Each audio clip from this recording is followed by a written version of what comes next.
Ok, vamos a orar en esta ocasión para iniciar esta palabra. Señor, en esta hora te agradecemos. Te agradecemos por la salud, Señor. Te agradecemos por la vida, Señor. Te agradecemos porque nosotros nos has dado la oportunidad de conocerte, Señor, y de congregarnos en tu nombre, Señor. Gracias porque tú nos has permitido llegar a este lugar que tú has dispuesto en tu corazón, Señor, para que tu palabra sea compartida, Señor, para que las personas podamos crecer juntos, Señor, en amor, en coinonía, Señor, pero siempre bajo la dirección de tu Espíritu Santo y la guía y la dirección de tu palabra, Señor. En esta hora te pedimos que seas tú hablando, Señor, a través de mis labios, que mengue la carne, que mengue todo, Señor, lo que somos nosotros, para que seas únicamente tú, Señor, dirigiendo tus palabras a nosotros, a nuestros oídos, a nuestros corazones, a nuestras mentes. Que esa palabra llegue a nosotros y que nosotros seamos tierra fértil, Señor, que podamos recibirla, abrazarla y sobre todo, Señor, ponerla por obra. En el nombre de Jesús te agradecemos. Amén. Ok, el nombre de esta prédica se llama El Señor mi Dios. El Señor mi Dios. Amén. Amén. Desde un principio, los reinos que estaban alrededor de Israel siempre sabían que había un Dios verdadero que los respaldaba y reconocían su poder y el favor que Dios tenía a ellos, aún sin que ellos dijeran. Siempre decían su Dios, ¿verdad? Ellos lo reconocían. Vamos a ver algunas escrituras que muestran esto. Hermana, nosotros leemos la Nueva Traducción Viviente. No sé si tenga la Reina Valera o cuál use. Traigo la Reina Valera. La Reina Valera. Ok, vamos a cambiarlo a la Reina Valera, ¿le parece? Sí, está bien. Ok. Es que ya las traía yo aquí anotadas en Nueva Traducción Viviente. Ajá. Pues no le Pero hacerles lo mismo. Sí, amén, es lo mismo, al final de cuentas. Ajá. Ok, entonces, una de las escrituras que podemos leer para esto es, dice, después de que varios reinos se unieron, en una ocasión se unieron varios reinos para pelear en contra de Israel, y Dios hizo que se mataran entre ellos. No sé quién recuerda esa historia. Sí, amén. Pero el poder de Dios es tan tremendo que cuando los pueblos se unieron, dice que eran como la arena del mar, así, los ejércitos grandísimos. Entonces, no sabían qué hacer. Decimos, y ahora nos van a aniquilar, pues. Y van con el Señor y empiezan a orar y le dicen, Señor, son demasiados. Lo único que podemos hacer es recurrir a ti. Tú di, o sea, nosotros estamos en tus manos, ¿no? Empiezan a orar. Entonces, luego le dice, vayan a la batalla, vayan a la guerra, no se preocupen, yo los entregaré en sus manos. Dice, no tendrán ni siquiera que pelear, dice el Señor, pero vayan preparados para la guerra, dice. Y van, y de repente se empiezan a matar entre ellos.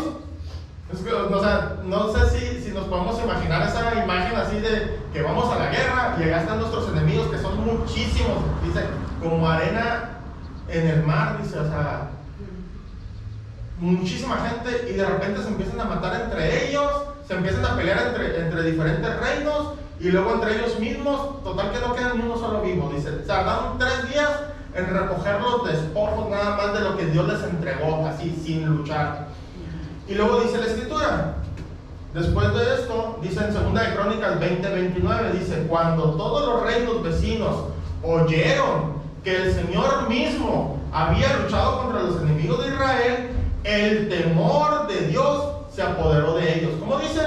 El temor de Dios se apoderó de ellos. Es decir, wow, ese Dios, o sea, le tenían miedo a ese Dios. Amén. Reconocían su poder, reconocían que Él podía destruir ejércitos completos por más alianzas que se hagan, por más multitudes que vengan a luchar contra Israel. El Dios de Israel peleaba las batallas por ellos y se atemorizaban por eso. En otra ocasión, dice, se aliaron también otros reyes para atacar a Israel, pero nuevamente el Señor los entregó en sus manos. En Josué 10, del 16 al 21, dice esto: durante la batalla, los 5 reyes escaparon y se escondieron en una cueva en Maceda. Cuando Josué oyó que los habían encontrado, dio la siguiente orden: cubran la abertura de la cueva con rocas grandes y pongan guardias en la entrada para mantener adentro a los reyes. Los demás continúen persiguiendo a los enemigos y mátenlos por la retaguardia, dice. No los dejen volver a sus ciudades, porque el Señor, Dios de ustedes, les ha dado la victoria sobre ellos. Entonces Josué y el ejército israelita continuaron con la masacre y derrotaron al enemigo por completo, dice.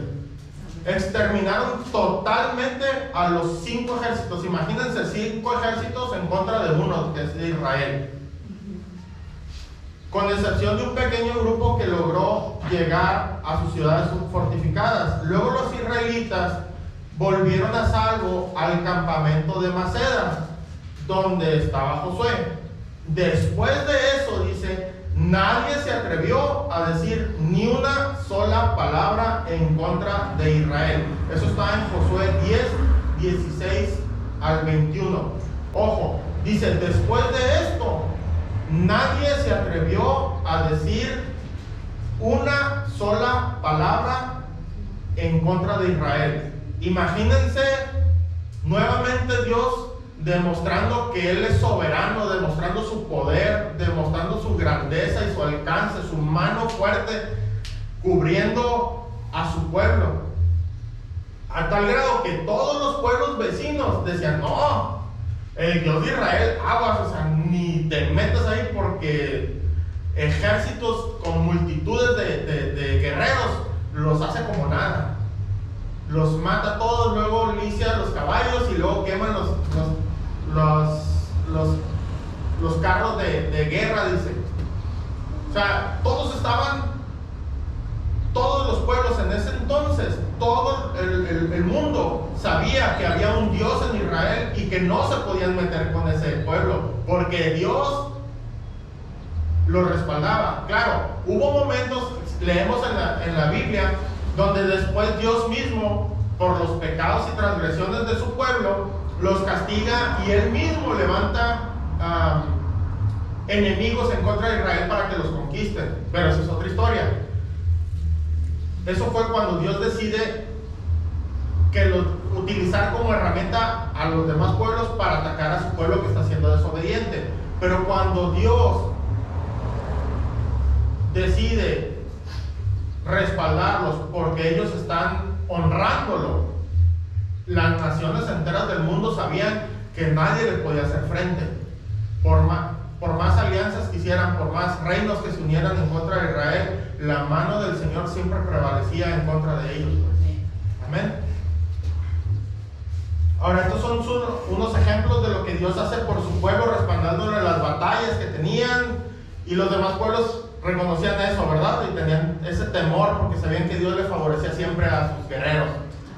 Pero no solo lo conocían los demás pueblos en las batallas, aún en otras áreas podían reconocer el favor de Dios sobre Israel o sobre sus devotos, algunos de sus devotos seguidores, como José, que Potifar y el faraón mismo los vieron que Dios estaba con él. Amén. En Génesis 39, del 2 al 4, Génesis 39, del 2 al 4.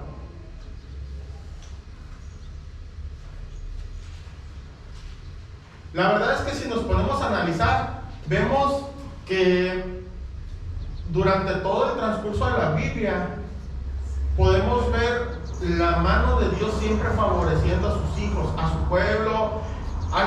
Antes pues eran únicamente los israelitas, pues en el Antiguo Testamento, porque no se había abierto el evangelio a los gentiles, que somos nosotros, a nadie, pues era exclusivo de ellos, eran su pueblo.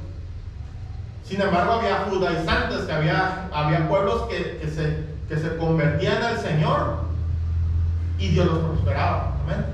Y eso lo podemos ver en toda la Biblia. Solo estoy tratando de tomar algunos ejemplos de la Biblia para que veamos a la luz de la palabra que el Señor siempre respalda a su pueblo y no solo eso, lo hace de tal manera que la gente desde afuera lo veía y lo reconocía y le temía. Incluso, vamos a ver, lo llegaron a adorar otras personas que no eran judíos, que no eran israelitas. ¿Ven?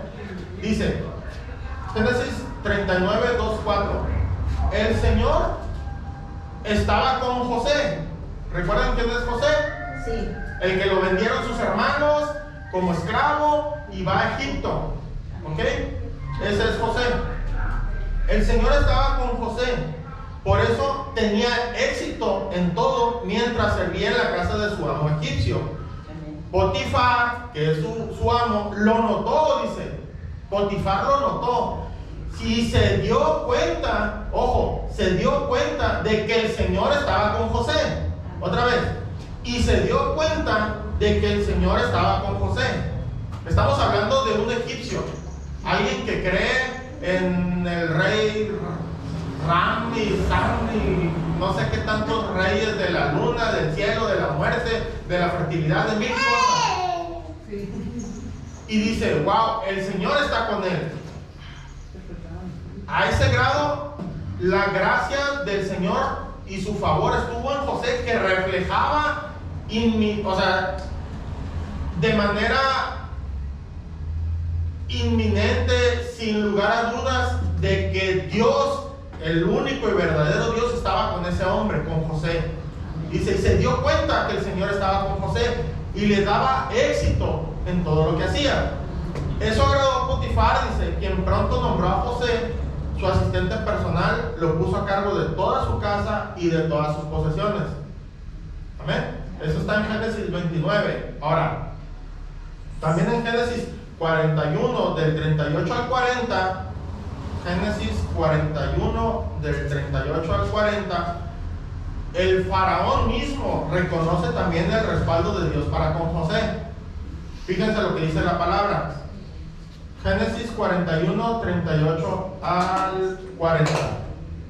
Entonces dice, el faraón preguntó a sus funcionarios. Fíjense, es muy curioso esto que está pasando. Imagínense al faraón. El faraón es el líder mundial de ese tiempo. O sea, Egipto era la nación más grande, más poderosa que había, pues, en ese entonces. Y él, creyendo en otros dioses, va con sus funcionarios, dice, y les dice, ¿acaso encontraremos a alguien como este hombre? Es decir, como ese esclavo José, tan claramente lleno, ojo, tan claramente lleno del Espíritu de Dios. ¿Acaso encontraremos a alguien como este hombre, tan claramente lleno del Espíritu de Dios?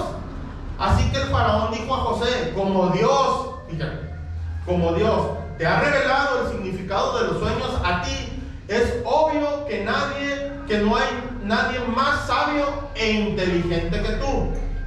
Quedarás a cargo de mi palacio y toda mi gente, dice, recibirá órdenes de ti. Solo yo, sentado en mi trono, tendré un rango superior al tuyo. Fíjense, estamos hablando del faraón.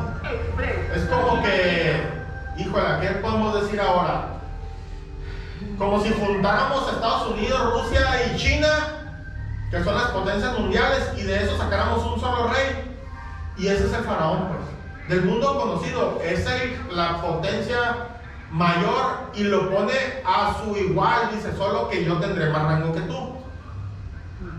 ¿Por qué? Porque dice, ¿acaso encontraremos a alguien como este hombre tan claramente lleno del Espíritu de Dios? Ahora, ¿qué está pasando aquí?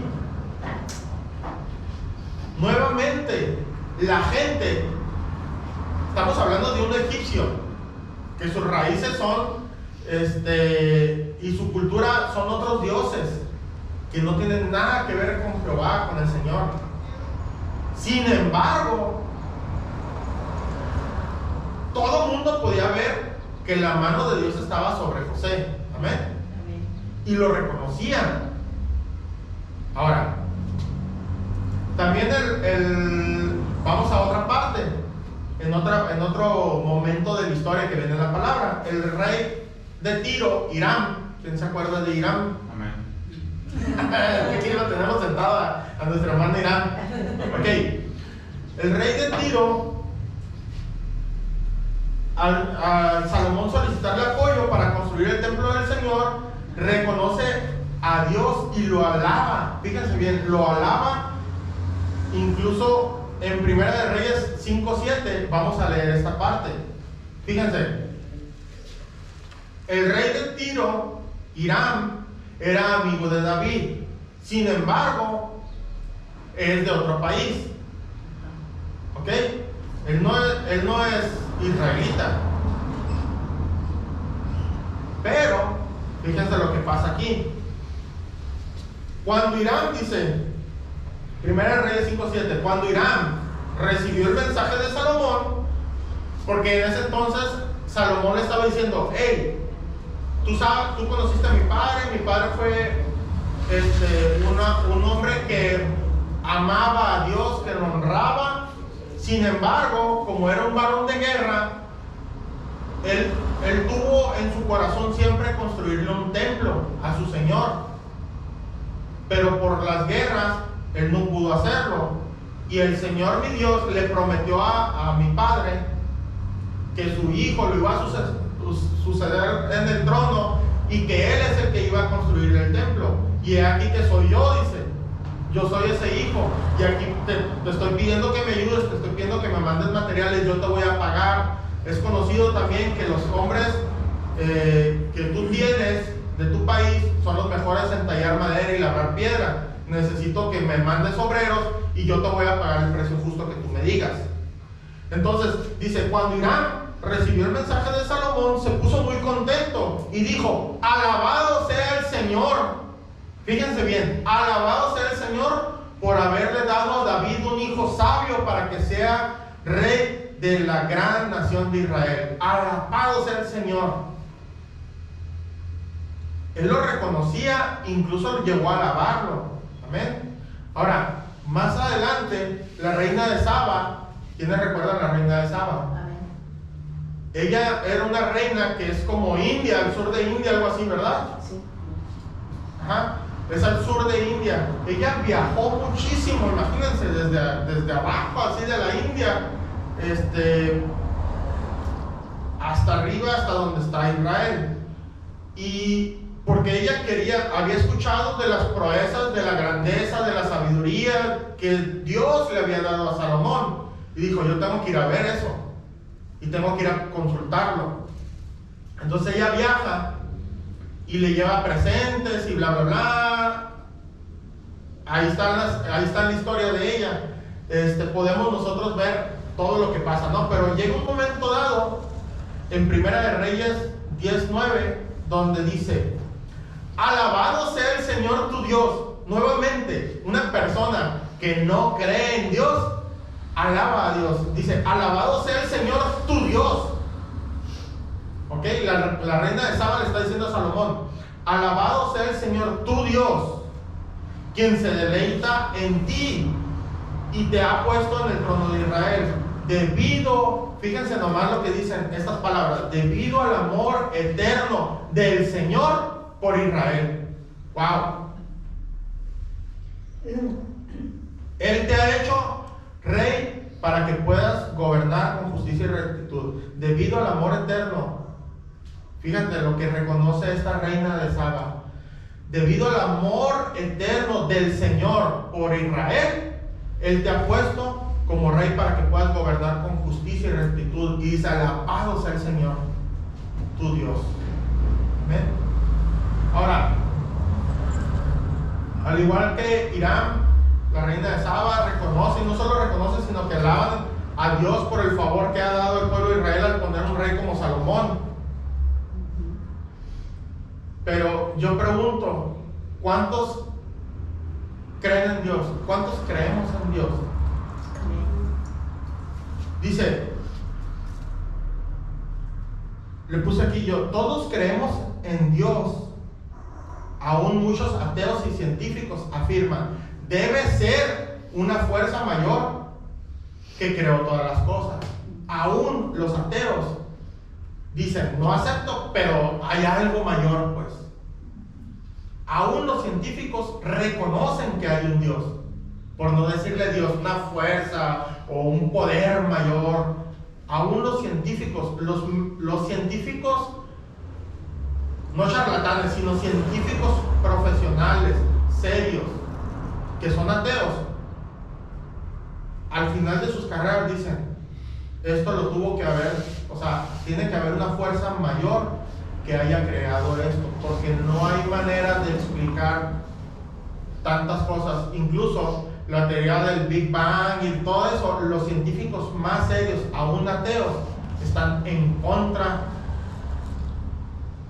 de ellas mismas, de esas teorías, porque dicen, no puede ser, no tienen explicación, científicamente es imposible.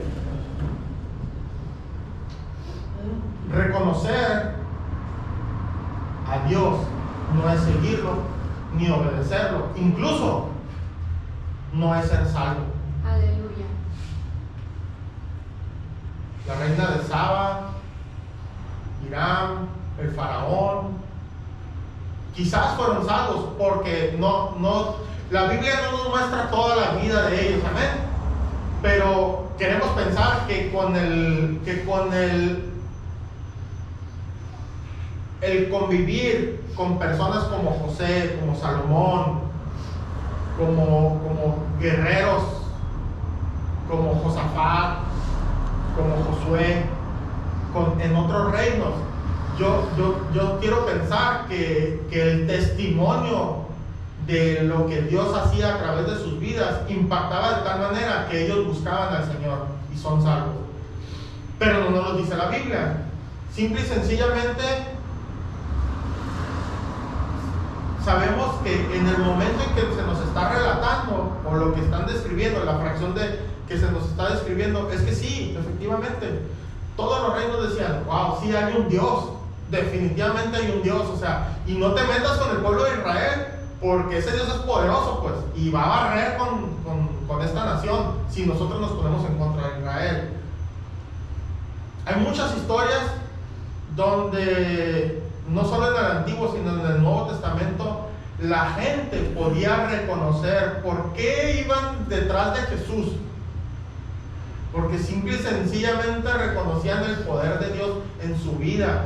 Porque ellos podían ver que se multiplicaba el pan. Porque ellos podían ver cómo sanaban enfermos, cómo se liberaban a los que estaban poseídos, cómo se sanaban, cómo volvía a la vida una persona, incluso después de estar apestando, pudriéndose. ¿Cómo era eso posible? Todo el mundo sabía que Dios estaba en ellos, en Jesús y en sus apóstoles, porque también Pedro, aún con su sombra, sanaba a los enfermos. Pero el reconocer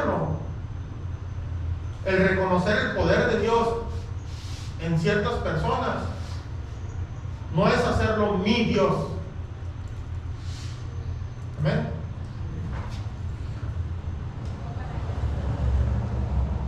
Ahora, todos estos pueblos tenían algo en común, dice, no lo seguían, solo reconocían como Dios y un Dios poderoso y verdadero. ¿Pero por qué? Porque no se interesaban en cómo poder adorar a ese Dios, en cómo podían seguirlo. ¿Qué es lo que le agradaba a ese Dios? A ellos no les interesaba. Tampoco se acercaron para preguntarle a los israelitas, a ver, muéstrame, enséñame acerca de este Dios tuyo, porque es Dios verdadero, porque yo veo que en las batallas, porque yo veo que sana, porque yo veo que hace, porque vi la columna de fuego, porque mil cosas podríamos decir de Dios. Dice la palabra de Dios que nos ha dado el derecho de ser sus hijos, y eso lo podemos leer en Juan 1:12, dice, pero a todos los que creyeron en Él y lo recibieron, les dio el derecho de llegar a ser hijos de Dios. Amén. Amén. ¿Cuántos hemos escuchado esa palabra? Amén. Ahora, ¿qué necesitamos para creer en Él y recibirlo como Señor? O dicho de otra manera, ¿qué tenemos que hacer obedecer para finalmente poder decir, el Señor, mi Dios. Amén. Aceptarlo y declarar que es mi Señor y mi Salvador. Amén. Amén. Ahora, yo puse aquí 6 puntos. Punto número 1, tenemos que creer en Él. Amén. Tener fe como Abraham tuvo fe en Él.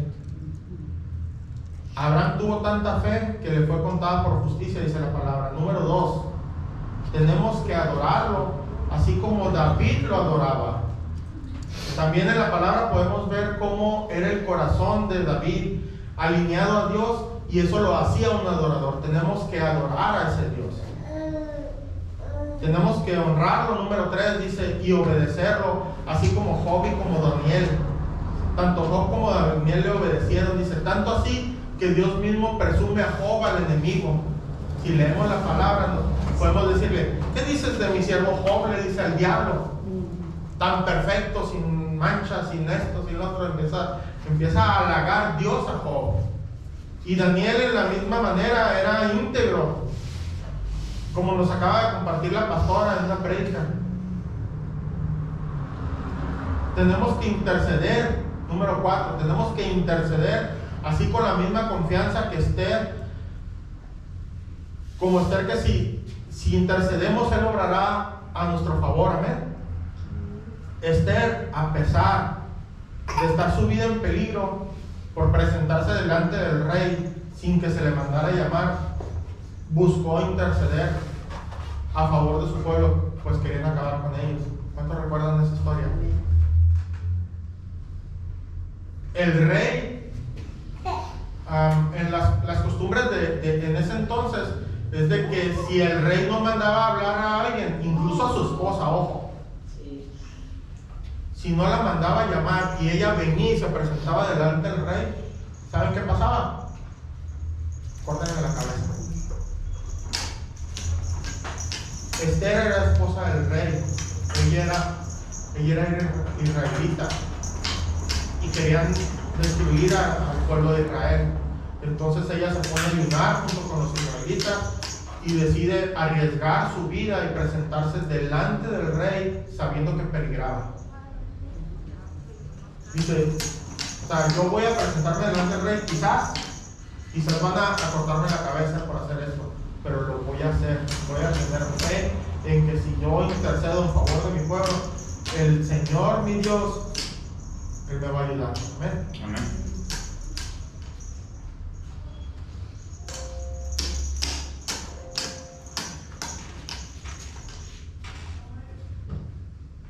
Tenemos que estar dispuestos a servir como los apóstoles estuvieron dispuestos para dejar todo para seguirlo y servirle. Los apóstoles dejaron en el momento, dejaron sus redes, dejaron el banco de los impuestos, se levantaron y lo siguieron. No preguntaron, no se cuestionaron, inmediatamente tuvieron esa disposición de servirle a ese Dios que les estaba hablando. Buscaron aprender de Él y de imitarlo y seguir sus pasos y hacer lo que se les ordenaba. Amén.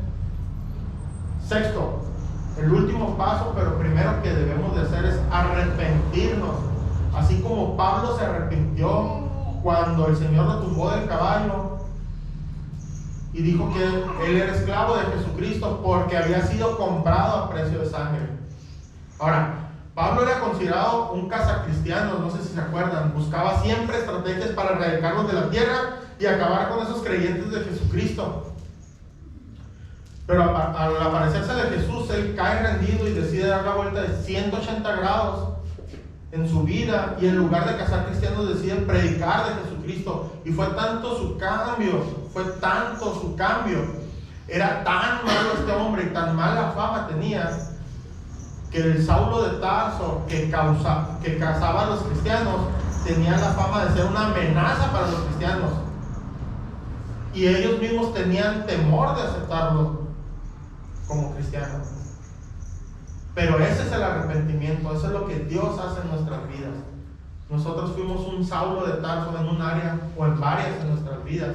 Sin embargo, el arrepentirnos de eso, el dar vueltas. Si yo, el arrepentimiento es acción, no es un dolor, no es un, ay, Shinteva, ya la regué, perdóname, Señor. Eso no es arrepentimiento. El arrepentimiento es que si yo voy caminando en una dirección, yo tengo que dar vuelta en dirección opuesta, y mis acciones, mis palabras, mis pensamientos deben de demostrar que estoy haciendo ese cambio.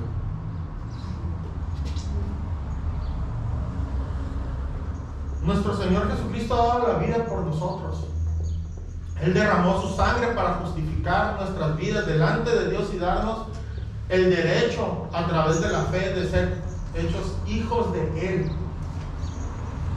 Y nos ha permitido poder recibirlo a Él como nuestro Dios, no como el de nuestros padres, no como el de mi pareja, no como el de mi vecina, no como vecino, sino como mi Dios personal. Ahora, quisiera hacer esta pregunta: ¿qué te impide que sea tu Dios? Hemos visto su poder, hemos reconocido su bondad, misericordia, y aún en apuros lo buscamos diciendo: Dios, por favor. Siempre, cuando aún alejados de Él, en momentos de necesidad, siempre corremos a Él y decimos: Dios, por favor, en desesperación. Pero ¿es eso realmente es seguirlo? ¿Realmente es nuestro Dios? ¿O solo cuando lo necesito? ¿Qué te impide a ti que el Dios de ellos, porque repito, aún naciones enteras, aún el mundo entero reconoce que hay un Dios? Aún el mundo entero reconoce que ese Dios tiene poder y que ese Dios es verdadero.